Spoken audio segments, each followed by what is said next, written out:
ძაბვა რომ არის 220 ვოლტი, რას ნიშნავს ახლა? რომ ხედავთ იქ ორ ნახრեց შტეპსელზე არა, ერთ-ერთი მათგანს ეწოდება ფაზური კონტაქტი, მეორეს ეწოდება ნული, არა? ამან შორის ის სხვაობა, რაც წნევათა სხვაობის ანალოგია, დონის სხვაობის ანალოგია, შეადგენს 220 ერთეულს, 220 ვოლტს. თუ იქ ამაზე ნაკლებია მაჩვენებელი ქსელში ძაბვა არა, ჩვენი ხელსაწყო ვერ მუშაობს ნორმალურ რეჟიმში, ნატურა მუშაობს, ხელსაწყო ვერ ირთვება, მსგავსად იმისა, როგორც ახლა წნევათა სხვაობა რომ დაიკლებს ახლა დონის სხვაობა, წყალი უფრო ნაკლები სითხე უფრო ნაკლები სიჩქარით და ნაკლები წნევით გადაედინება ერთი ჯგუფიდან მეორეში. ზუსტად ისევე ხდება აქაც. ანალოგია არის ფაქტობრივად ძალიან ფართო. ეს შეგვიძლია ჩვენ წარმოვიდგინოთ და აი ზუსტად ამ პოტენციალთა სხვაობის შემქმნელი, ანუ იმ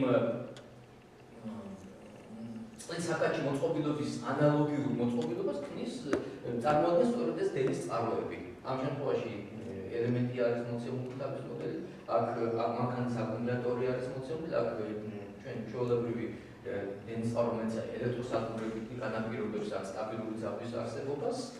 Შემიძლია თქვა რომ შედარებისთვის რომ ჩვენ ქსელში 220 ვოლტს შეადგენს ძაბვა მანქანის აკუმულატორის მომჭერებზე ეს 12 ვოლტია, იქ სხვა რეჟიმის ხელსაწყოებია ეს იწოდეთ ზოგი სხვადასხვა ხელსაწყოს აქვს სხვადასხვა მუშაობის რეჟიმი. ზოგი მუშაობს 220 ვოლტზე, ზოგი ძველთაგან მოყოლებული ზოგი სხვა ქვეყნებში არის 100 ვოლტზე მუშაობს, ზოგი 12 ვოლტზე მუშაობს და ერთ რამეს უნდა ვუყურო რომ სანამ ხელსაწყოს ჩავთავთ ქსელში, კარგად უნდა წავიკითხოთ მისი პარამეტრები, რამდენ ვოლტ ძაბვაზეა გათვლილი. 12 ვოლტიანი ნატურებიც არსებობს ეგ აკუმულატორზე რაც ერთდება და მანქანის ნატურები რომელიც ზოგი 6 ვოლტიანია რომ ისო ჩართულ ახლა შევუერთოთ ის კონტაქტები და შეაერთოთ საშინაო ქსელზე იფექტებს. და გასკდება საერთოდ ეგრევე და პირიქით ეს ნატურა რომ მიაერთო აკუმულატორს ის არ განაგებს საერთოდ დენი კი გაიგებს მასში ეს არ წარმოიდგენთ ეს დენი არ გაიგებს მაგრამ ეფექტი არ გვიქნება ეს აცაში ხო კარგი ეს უბრალოდ რეაქცია ბავშვებო აი ბოლ იქით გარბიან არა ელექტრონები და დენის საფინის რეაქცია ჩვენ უბრალოდ დუალი ტიპის არის რატო არსებობს კითხვები დასვით სხვადასხვა აი ამაზე მე პატარა პროტესტის გზნობა მქონდა მოსწავლე რომ ვიყავი რომ როგორ გამტარში ხო ვიცით რომ ელექტრონების მოძრაობა განპირობებულიო და რატომაც დენის მიმართულებაზე ყოველთვის მეუბნებოდა რომ საპირისპიროდ არის აღებული ესეც ბავშვო პირობითია აბსოლუტურად რა საერთოდ ეს როდესაც ელექტრონების არსებობა კი არ იცოდეთ ჯერ კიდევ მაშინ აი ამ ელექტრონების დარეჟანს ხო შეთანხმდნენ რომ დენის მიმართულება მიეღოთ დადებითი მუხტების მიმართულება აი ესე ჩაერთვალა პირობითი ამბავია სულთა რა ამას არავითარი ის უკვე ეფექტი არ აქვს ყველაფერი გათვლები ნორმალურად არის დენის მიმართულებას არის მითვლება რომ ეს არის დადებითი პოლუსიდან უარყოფითი პოლუსისაკენ მიუხედავად იმისა რომ უკვე დადგენილია რომ უარყოფითი მუხტები იწვევენ იმას დენის წარმოქმნას მაგრამ ამას დიდი მნიშვნელობა არ აქვს დენის მიმართულება ამას ავიღებთ იმას ავიღებთ ეფექტი ერთი და იგივე იქნება აი უკვე წარმოიდგინეთ ახლა ისეთი რაღაცა აი ამ გამტარზე მიერთებული არის ეგრეთ წოდებული პარალელური ჩართვის რეჟიმში ხელსაწყო რომელიც გასაკეთებს უყურეთ ანალოგიურად მე რომ სანტიმეტრიდან საზომილი რულეტი დავიჭირო ხელში და გავზომვა მათ შორის სიმაღლე და სხვაობა ხო ანალოგიურად ეს ზომა ბოლოებზე იმ პოტენციალს და სხვაობას ანუ ძაბვას რომელმაც უნდა განაპირობოს თავისუფლად ელექტრონების სირბილი ხო აი ამ შემთხვევაში აი ხელსაწყო ვოლტმეტრი არავითარ შემთხვევაში ვოლტმეტს არ ჩართავენ ხოლმე მიმდევრობით რეჟიმში გამტართან ეს აუცილებლად ის იღებს ჩვენებას ბოლოებიდან ხოლმე გამტარის ბოლოებიდან და რაც შეეხება დენის გამზომვა ხელსაწყოს ეგრეთ წოდებულ ამპერმენტს სადაც დენმა უშუალოდ უნდა გაიაროს ის ირთვება უშუალოდ მიმდევრობით ერთ-ერთ იმაში ქსელში მაქვს ეს მოცემული წინა სლაიდი დავამატე თუ შეიძლება აი ასე მითხრა მე.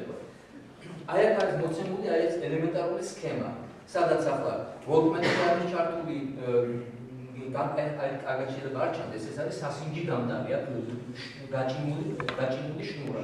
ხო, გამტარი გაჭიმული შნურა, აქედან პარალელურად არის გამოსული, აი როგორც იქ იყო გამოსული ორი მავთული და აქ ვოლტმეტრთან არის მიერთებული და ძაბვას ანგარიშობს და აი ეს ხელსაწყო ამპერმეტრი ჩართული ამასთან მიმდევრობით და ანგარიშობს გამავალ ფენს. ეს არის დენის წყარო, რომელიც განაპირობებს თავისუფალ ელექტრონულ მოძრაობას, ეს არის ჩამთველი. აუცილებელია ჩამთველი იმისათვის, რომ დენი საჭირო შემთხვევაში ამოვხდოთ ან ჩავხდოთ. ეს ახლა რეოსტატია, რომელიც ნაობას არ იგულებს, ეს არის მეტჯერ.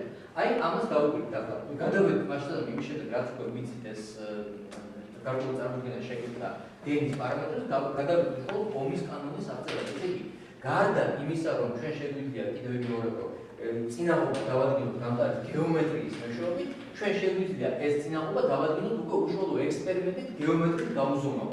ანუ როგორ ამის ბოლო გამტარის სასინჯი უბნის ეს შეიძლება ერთი გამტარი არ იყოს და გამტართა სისტემა იყოს, მაგრამ მე მინდა გავზომო აი ამ უბანზე წინაღობა ამ გამტარის. ანუ ეს გამტარი რა წინაღობას უწევს, მაშინ გამოვა თავისუფალ ელექტრონებს, არა? ამ წინაღობის გასაზომად საკმარისია მე ავიღო ბოლოებიდან პოტენციალთა სხვაობა და მას ძაბვისაკი ვოლტებში ჩავწერო ბრიცხველში, აქ ჩავთო მიმდევრობით ის ამპერმეტრი, რომელიც დენის ძალას მიჩვენებს ამპერებში, ანუ გასული მუხტის რაოდენობას დროის მიხედვით. შევაფარდებ ამ სიდიდეს და ომის კანონი მეუბნება, რომ ძაბვისა და დენის შეფარდება მაცნობს, ესე იგი, წრედის უბანში გამავალი წრედის უბნის ბოლოებზე არსებული ძაბვის შეფარდება ამ უბანში გამავალ დენთან მაცნობს გამტარის წინაღობას.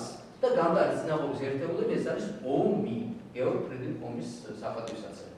ესე იგი, ხშირად ამოცანები ეს ამოცანებისთვის აუცილებელია. ანუ არ არის უკვე პროპორციულად დამოკიდებული და პირდაპირ პროპორციულად. ეს ამაზე კიდევ მექნება მე საუბარი. აი ეს ხო, აი საინტერესო შენიშვნა იყო, რომ ეს გამტარის წინაღობა ვინაიდან აქ არის დაფიქსირებული ბავშვებო, ისე არ წარმოვიდგინოთ, რომ ეს დამოკიდებული თითქოს იყოს იმაზე, რამდენმა გაიარა გამტარში და მის ბოლოებზე რა ძაბვა იყო. არა შემთხვევაში, თუ ეს გამტარი არის ფიქსირებული და მისი წინაღობა არ იცვლება, ანუ თუ არ უჭერით ამას და თუ არ წელავთ ამ დენის გავლის პროცესში, ძაბვის შეფარდება, რა ძაბვაც არ უნდა მოვდოთ ამასთან, დენის შესაბამისი გაიგოს ისე, რომ შეფარდება მუდმივი დარჩეს. ამას მიაქციეთ ყურადღება.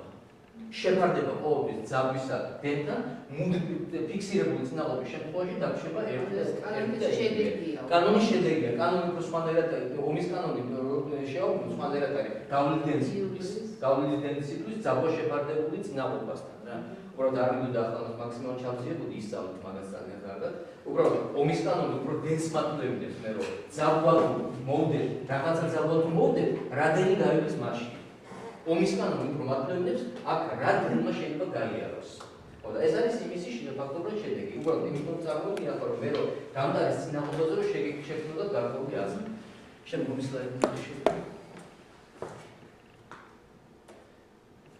კი ბატონო, ესე იგი, რაში ახლა საქმე, რაში მინდა კიდევ თქვა, მე ახლა ამ ლექციაზე მაქსიმალურად შევეცადე რომ დენის ელექტროენერგიის როგორც ახლა მოვლენა ციფრებში და რამნიშნებში გამომეხატა თქვენთვის, შევმეღო რამდენიმე ძირითადი პარამეტრი, რომელიც საჭირო იყო, აუცილებელი საჭირო იყო გამოვალი დენის დასახასიათებლად, ეს უკვე ძაბვის განსაზღვრა, დენის განსაზღვრა, წინაღობის განსაზღვრა, კუთრი წინაღობის განსაკუთრებით, აი რომ იყო, რომელიც ახასიათებს ერთეული პარამეტრების მქონე სანიმუშო გამტარის წინაღობას. ეს ექსტრემალურად აუცილებელი არის უკვე ჩვენი ექსპერიმენტებისთვის. ჩვენ ახლა უკვე ნელ-ნელა უახლოვდებით იმას, რაც გვია ქიმიური, ფიზიკური ექსპერიმენტები. ეს პარამეტრები აუცილებელია მე რომ გავუკეთოთ როგერტით რომ ძაბვა ამდენია, უკვე წარმოდგენით რო ხდება ამაზე რა არის. დენმა რამდენმა გაიარა, რამდენმა ამპერმა გაიარა, ვიცით რამდენმაც გაიარა, მაგრამ როგერტით რომ 10 ამპერმა გაიარა ამ წინაღობაში, ჩვენ შეგვიძლია წარმოვიდგინოთ ეს 10 ამპერი თითქოს მაგალითად თქვათ მოდელს 1 წამში 5 კულონი გასული იყო, ან კიდევ არა, 1 წამში 10 კულონი გასული, ან კიდევ 5 კულონი 9 წამში და ასე შემდეგ.